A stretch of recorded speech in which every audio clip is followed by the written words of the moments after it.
That's actually a nice segue to you, Joni. Can you tell us about the work that Texas has been involved with to support career planning and counseling? I know you've been underway with this work for a little bit, and so we're interested in hearing how things are unfolding. Thank you, Laura.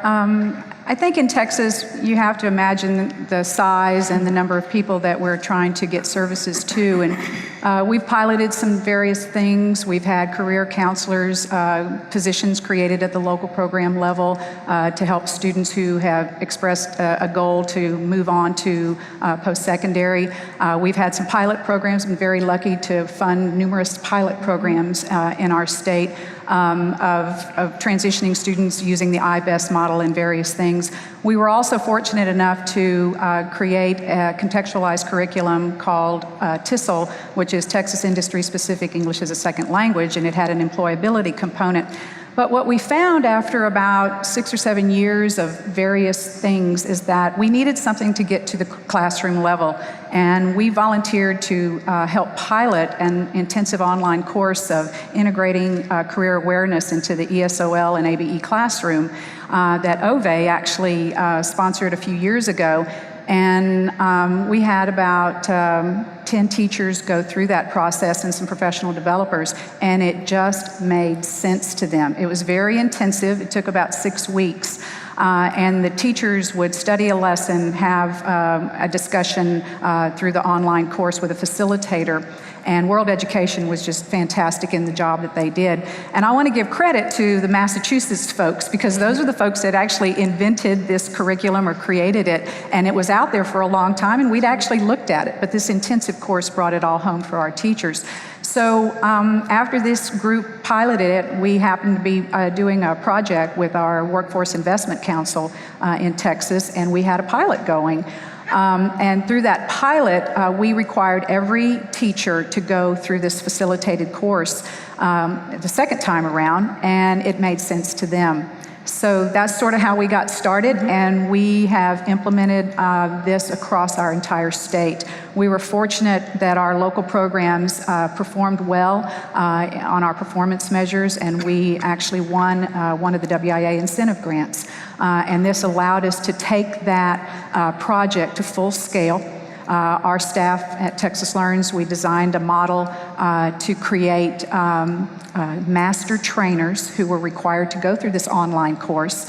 And those master trainers then went out, and our goal was to train 100 key trainers. Those key trainers then were to go into the local programs and do a face-to-face training with every teacher in our program. We had a 2-year model, or have a 2-year model, and we're about a third way through that model to train approximately 2,800 teachers.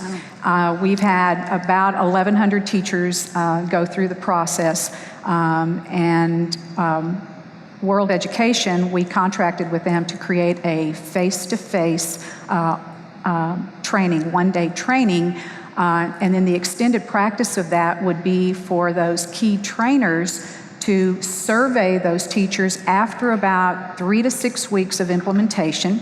They went out with a survey, they brought that information back from the survey, and they create a webinar.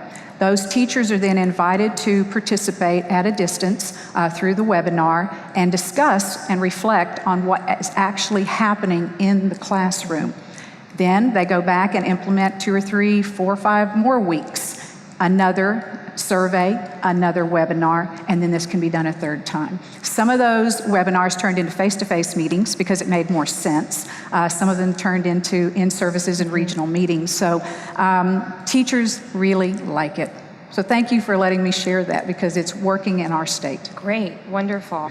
So I imagine integrating the career planning and counseling in the classroom level is quite different than how things have been done before. Yes. So what do teachers think about this? How are they feeling about their experiences? Well, our contractor that's been working with this, she's pulled out some things for me to talk about. And, you know, you always want to look at the good things, but you also want to look at the challenges. And some of the challenges that we've seen is that the curriculum wasn't written for the lowest levels of ESL. Well, in our state, 50% of who we serve are ESL, and 50% of those are at the beginning literacy level. So we found some resources. A wonderful teacher in Nevada actually created some lessons, and we've been using those. And then one of our Texas teachers created some lessons that we've been able to use for the low, intermediate, and high beginning. So we have found a way to fix that problem because it wasn't designed. And another challenge is to implement or to integrate these lessons into existing lessons.